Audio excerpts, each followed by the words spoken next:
मुनि अष्टावक्र राजा जनक के आत्मज्ञान को पुष्ट करते हुए कहते हैं, यत्त्वं पश्यसि तत्रैकस् त्वमेव प्रतिभाससि किं पृथक् भासते स्वर्णात् कटकांगदनुपूरम्। जिसको तू देखता है उसमें एक तू ही भासता है। क्या कंगना, बाजूबंद और नुपुर सोने से भिन्न भासते हैं। अष्टावक्र कहते हैं, जिस प्रकार कंगना, बाजूबंद और नुपुर की आकृतियां भिन्न भिन्न हैं, उपयोग भिन्न भिन्न है, किंतु सबका निर्माण तो एक ही तत्व स्वर्ण से हुआ है। वही स्वर्ण सब में है। नाम एवं रूप की भिन्नता से स्वर्ण में भिन्नता नहीं होती। उसी प्रकार इस सृष्टि के विभिन्न अवयवों में आत्मा ही एक मूल तत्व है। सब उसी की आकृतियां मात्र है। अतः आत्मा में कोई भेद नहीं है। तू चूंकि आत्मा ही है, अतः सृष्टि के समस्त पदार्थों में एक तू ही भासता है। यह भेद जो दिखाई देता है वह शरीरों का है, आकृतियों का है, वरना फूल और कांटे, मनुष्य और पशु पक्षी सभी में वह एक ही तत्व है। इन रूपों के भीतर जो अरूप छिपा है वही तत्व मूल है। ये अनेक उसी एक चैतन्य सागर की लहरें मात्र हैं। भीतर जो छिपा सागर है वही इन सब का आधार है। ऐसा जान लेने पर ही उपद्रव शांत होकर परम शांति उपलब्ध होती है। मुनि अष्टावक्र आगे कहते हैं, अयम सोहम अयम नाहम विभागामिति संत्यजम् सर्वम् आत्मेति निश्चित्य निःसंकल्पः सुखी भव। यह मैं नहीं, ऐसे विभाग को छोड़ दो। सब आत्मा है, ऐसा निश्चय करके तू संकल्प रहित हो, सुखी हो। यह संपूर्ण सृष्टि एक है, अखंड है। उस एक ही आत्मा का विस्तार है। इसमें भिन्नता कहीं नहीं है। नाम रूपों की भिन्नता से अज्ञानी भिन्नता देखता है। वह खंड खंड में देखता है। उसे हिंदू, मुस्लिम, ईसाई दिखाई देते हैं। उसे जड़ चेतन जीव जंतु में भेद दिखाई देता है। वह जीव और आत्मा में भेद देखता है। आत्मा और परमात्मा में भेद रखता है। यह भेद ही दुखों का कारण है। सृष्टि एक ही सत्ता है। इसका विभाजन करना ही अज्ञान है। द्वैत दृष्टि के कारण ही दुखों का जन्म होता है। समग्र की अनुभूति हो जाना ही ज्ञान है। यही धर्म है। समग्र ही जीवन है। यही ब्रह्म है। इसी एकीकृत अस्तित्व को उपलब्ध होना ही धर्म है। खंड खंड में विभाजन करना ही अधर्म है, अज्ञान है। अहम ब्रह्मास्मि की घोषणा ऐसे ही धर्म की घोषणा करना है। यह अहंकार नहीं है, बल्कि उस अखंड की, उसी समग्र की अनुभूति है कि मैं और ब्रह्म एक ही है, भिन्न नहीं है। दो का कोई स्थान नहीं। सब कुछ छोड़ देने से, भस्म लगा लेने से, भीख मांग कर खाने से, गिड़गिड़ाने एवं याचना करने से, दंडवत प्रणाम करने से, विनम्रता दिखाने से, क्षमा याचना करने से अहंकार नहीं मिटता। अहंकार इस एक की अनुभूति हुए बिना मिटता ही नहीं। यह धर्म की पराकाष्ठा है कि आत्मा एक है, सब उसी का विस्तार है। वही सर्वत्र व्यापक है। भिन्नता की प्रतीति ही अज्ञान है एवं एकत्व का अनुभव हो जाना ही ज्ञान है। यही तो मुक्ति है। इसलिए अष्टावक्र कहते हैं कि हे जनक, मैं वही ब्रह्म हूँ अथवा मैं वह नहीं, उससे भिन्न जीव मात्र हूँ। परमात्मा और मैं भिन्न हूँ। ऐसी भेद दृष्टि, ऐसे विभाग को छोड़ दे, क्योंकि सोहम शिवोहम इत्यादि कहना भी भेद दृष्टि ही है। जिसे उस शिव या ब्रह्म का ज्ञान नहीं होता वही तो ऐसा कहता है। ज्ञान होने पर, जान लेने पर मैं तो बचता ही नहीं, फिर मैं वही हूँ कहने का कोई अर्थ ही नहीं रह जाता। इसलिए सब आत्मा ही, भिन्नता कहीं है ही नहीं। ऐसा निश्चय करके तो संकल्प रहित हो, सुखी हो। एक की अनुभूति से सभी संकल्प गिर जाते हैं एवं मनुष्य सुखी तथा शांत हो जाता है। अष्टावक्र आगे कहते हैं, तवैवाज्ञानतो विश्वम त्वमेकः परमार्थतः त्वत्तो अन्यो नास्ति संसारी नाम संसारी च कश्चन। तेरे ही अज्ञान से विश्व है, परमार्थतः तू एक है। तेरे अतिरिक्त कोई दूसरा नहीं है। न संसारी है, न ही असंसारी है। इसी क्रम में अष्टावक्र कहते हैं कि हे जनक, तुझे विश्व की अपने से भिन्न प्रतीति हो रही है। तू संसार को अपने से भिन्न समझता है। इसलिए मैं और विश्व तुझे दिखाई देते हैं। यह दो का विभाजन ही तो अज्ञान है। उसी अज्ञान के कारण यह विश्व है, अन्यथा परमार्थ में न तू है न यह विश्व, बल्कि एक ही आत्मा है।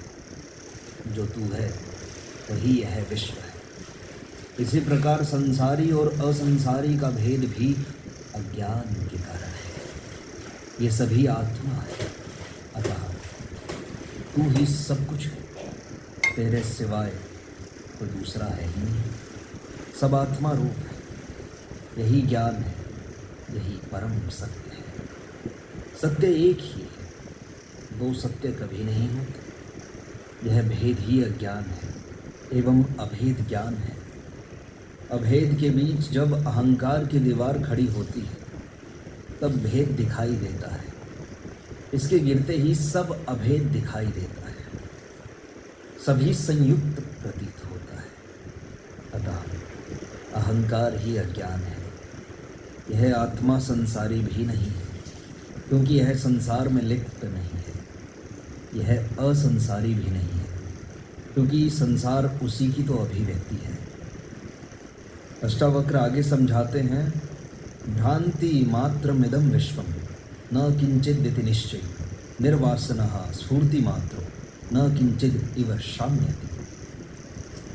यह विश्व भ्रांति मात्र है और कुछ नहीं है। ऐसा निश्चय पूर्वक जानने वाला वासना रहित और चैतन्य मात्र है। वह ऐसी शांति को प्राप्त है मानो कुछ नहीं है। इस संसार में दो ही प्रकार के व्यक्ति हैं, अज्ञानी और ज्ञानी, तथा इनकी दो दृष्टियां हैं संसार के प्रति। अज्ञानी कहता है संसार ही सत्य है, संसार में अनेकता है, विभिन्नता है। प्राकृतिक, राजनैतिक, मानसिक, शारीरिक, बौद्धिक, नैतिक, धार्मिक इत्यादि अनेक स्तरों में भी भिन्नता दिखाई देती। यहाँ तक कि कुछ लोगों को आत्मा में भी भिन्नता दिखाई देती है कि सब आत्माएं भिन्न भिन्न हैं।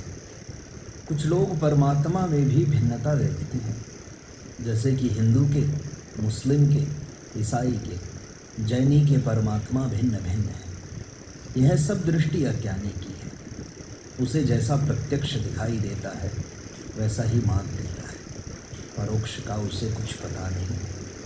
उसका सारा ज्ञान इंद्रियगत है, जो इंद्रियों की पकड़ में आता है, जो बुद्धि की पकड़ में आता है। उसी को वह सत्य मानता है। इंद्रियों के पार के अस्तित्व का उसे कुछ पता नहीं। वह ब्रह्म, आत्मा, ईश्वर आदि की भी सत्ता में विश्वास नहीं करता, क्योंकि वह इंद्रियों द्वारा ग्राह्य नहीं है। ऐसा व्यक्ति वैज्ञानिक है, भौतिक मात्र है, किंतु वह सच्चा है, ईमानदार है। जैसा जाना वैसा ही सत्य वह ईमानदारी से कह दिया। वह ब्राह्मण है, ऋषि है, कोई पाखंड नहीं किया, कुछ नहीं छिपाया, किसी को धोखा नहीं दिया। जैसा दिखाई देता है वैसा कह देना भी बड़े साहस का कार्य है। बड़ा आत्मबल चाहिए।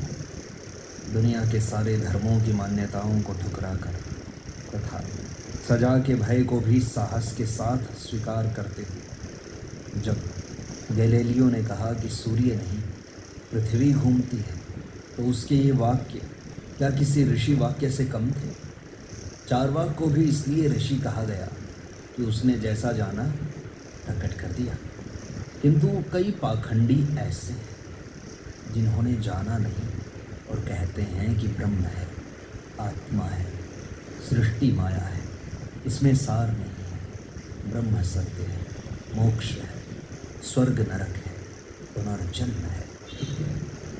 अज्ञानी के लिए जगत ही सत्य है एवं ब्रह्म आत्मा सब मिथ्या है।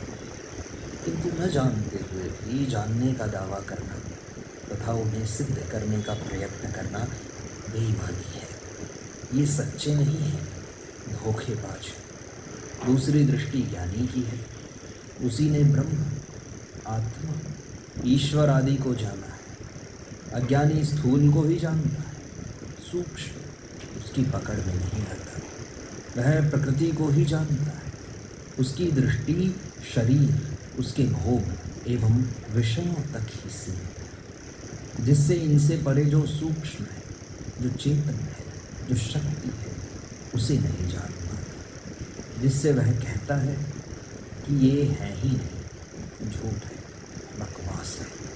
इसके विपरीत ज्ञानी इनको जान लेता है, जिससे वह कहता है ब्रह्म, आत्मा, ईश्वर ही सत्य है, जगत में क्या भ्रांति मात्र है, यह अनित्य, इसलिए इसका मूल्य नहीं है। शाश्वत एवं सनातन का ही मूल्य है। ज्ञानी बीज की बात करता है, अज्ञानी वृक्ष व फल की बात करता है। दोनों ही अपनी दृष्टि से सही है, विरोध कहीं नहीं है। दृष्टि का अंतर है, देखने के ढंग का अंतर है। अष्टावक्र एवं जनक दोनों ज्ञानी हैं, दोनों को सत्य की अनुभूति हुई है। अतः दोनों का संवाद ज्ञान प्राप्त व्यक्तियों का संवाद है। एक ज्ञानी एवं दूसरा अज्ञानी होता है तो संवाद नहीं, विवाद ही होता है। तर्क और प्रमाण पूछे जाते, कुतर्क होता, अपने मत को सिद्ध करने का आग्रह होता। किंतु ऐसा न होकर एक ही सत्य को दोनों उसी रूप में प्रकट कर रहे हैं। अष्टावक्र कह रहे हैं कि यह विश्व भ्रांति मात्र है और कुछ नहीं। जो वासना रहित हो गया, अहंकार शून्य हो गया, वही अपने भीतर स्थित चैतन्य आत्मा को जान लेता है। ऐसे ज्ञान होने पर उसे यह विश्व भ्रांति ज्ञात होने लगता है। उसका अर्थ यह नहीं है कि यह सृष्टि ही भ्रांति है, यह है ही नहीं, बल्कि इसका अर्थ इसके साथ जो हमारे रागात्मक संबंध है, जो आसक्ति है, जो लगाव है, वह सब भ्रांति। ज्ञानी इस आसक्ति से मुक्त हो जाता है, इसलिए उसको यह भ्रांति ज्ञात होती है एवं आत्मा मात्र ही सत्य प्रतीत होती है। आत्मज्ञानी ही ऐसा निश्चय पूर्वक जानता है, अज्ञानी नहीं जान सकता। इसलिए ज्ञानी ऐसा जानकर शांति को प्राप्त होता है, जबकि अज्ञानी संसार को सत्य जानने के कारण अशांत ही बना रहता है। ज्ञानी एवं अज्ञानी में यही अंतर है। ज्ञानी की दृष्टि अज्ञानी से भिन्न हो जाती है बस। अष्टावक्र आगे कहते हैं, एक एव भवाम बोधौ आसीदस्ति भविष्यति न ते बंधोस्ति मोक्षो कृतकृत्या सुखम च। संसार रूपी समुद्र में तू एक ही था और होगा, तेरा बंधन और मोक्ष नहीं है। तू कृतकृत्य होकर सुखपूर्वक विचरण कर। बंधन में तीन का होना आवश्यक है, एक जो बंधता है, दूसरा जिससे बांधा जाता है, तीसरा बांधने वाला। अज्ञानी जीव ही बंधन में है। संसार के प्रति उसकी आसक्ति, उसका मोह, उसकी वासना ही बंधन है, जिससे व्यक्ति अज्ञानवश स्वयं ही बंधता है। कोई उसे बांधने वाला नहीं। संसार कभी किसी को नहीं बांधता, किंतु ज्ञान प्राप्ति के बाद ज्ञानी की दृष्टि बदल जाती है। वह अपने को शरीर, मन और अहंकार से परे शुद्ध चैतन्य आत्मा जान लेता है, जिससे सृष्टि और आत्मा का भेद ही समाप्त हो जाता है। अज्ञान का पर्दा हट जाता है, फिर वही एकमात्र रह जाता है चैतन्य। जब एक ही है तो न बंधन है न मोक्ष है। कौन किसे बांधेगा और कौन किससे मुक्त होगा? इसलिए अष्टावक्र कहते हैं कि तू चैतन्य आत्मा होने से इस संसार रूपी समुद्र में एक ही था और आगे भी एक ही रहेगा। अज्ञानवश तूने देहाध्यास के कारण अपने को चैतन्य आत्मा से भिन्न शरीर समझा था, यही तेरा बंधन था। अब न तेरा बंध है न मोक्ष, तू कृतकृत्य हो गया। अब सुखपूर्वक विचरण कर। आत्मा का स्वभाव ही मुक्त है, उसका बंधन है ही नहीं। भ्रांति थी सो मिट गई। अब क्या चिंता? अब तो आत्मा परमात्मा के साथ मिल गई। आत्मा परमात्मा से एक हो गई, अहंकार टूट गया, सारी भ्रांतियाँ मिट गई। इस प्रकार अष्टावक्र गीता की सरल व्याख्या का यह भाग संपूर्णता को प्राप्त होता है। शेष अगले